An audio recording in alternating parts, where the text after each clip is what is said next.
অক্টোবৰত এটি গভৰ্ণমেণ্টৰ ফালৰ পৰা এটি নটিফিকেশ্যন উলিওৱা হৈছে য'ত কোৱা হৈছে আপোনালোক যোনসকলে গেছ চিলিণ্ডাৰ ব্যৱহাৰ কৰে তেওঁলোকে নিজৰ আধাৰ কাৰ্ডটো গেছ চিলিণ্ডাৰৰ লগত যোনখন বহি কানেকশ্যন আছে তাৰ লগত লিংক কৰিব লাগিব আৰু নিজৰ KYC প্ৰচেছটো কমপ্লিট কৰিব লাগিব আৰু যদি এইটোৰ কাৰণে এটা টাইমলাইন দিয়া হৈছে যদি আপোনালোকে অহা 31 মাৰ্চ 2026ৰ আগত এইখিনি নকৰে তেন্তে বহুতো যোন সাবসিডি ৰিলেটেড চৰকাৰী আঁচনিবোৰ আছে তাৰ পৰা আপোনালোক বঞ্চিত হ'ব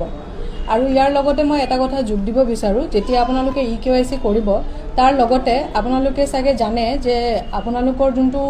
সুৰক্ষা হোজ আছে ৰাবাৰ টিউবটো যোনটো আপোনালোকে ব্যৱহাৰ কৰে LPG গেছ চিলিণ্ডাৰ ইউজ কৰোতে সেই সুৰক্ষা হোজডালৰ এটা 5 ইয়াৰ্ছৰ ভ্যালিডিটি থাকে তো আপোনালোকে আজি চেক কৰিব আপোনাৰ হোজডাল ভ্যালিডিটি আছে নেকি যদি এইটো ডেটটো আপোনাৰ এক্সপায়াৰ হৈছে তেন্তে আপোনালোকে KYC লগে লগে নিজৰ এজেন্সিত গৈ পেলে আপোনাৰ হোজ পাইপডাল আপুনি ৰিপ্লেস কৰাই ল'ব এইটো গভৰ্ণমেণ্টৰ ফালৰ পৰা এটা মেন্ডেটৰী ষ্টেপ হয় যোনটো আপোনালোকে কমপ্লিট কৰিব লাগে কিন্তু সিন্স পাব্লিক এৱাৰনেছ অকমান কম আছে তো সেই কাৰণে মানুহে নজনাকে মানে সেই এক্সপায়াৰ্ড হোজডালে ইউজ কৰি আছে সেইটো আপোনালোকৰ সেফটিৰ কাৰণে বহুত বেছি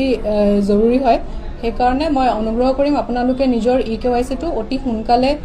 সম্পন্ন কৰিব লাগে লগতে নিজৰ হোজ পাইপডালো নিজৰ সুৰক্ষাৰ কাৰণে আপোনালোকে ৰিপ্লেস কৰাই ল'ব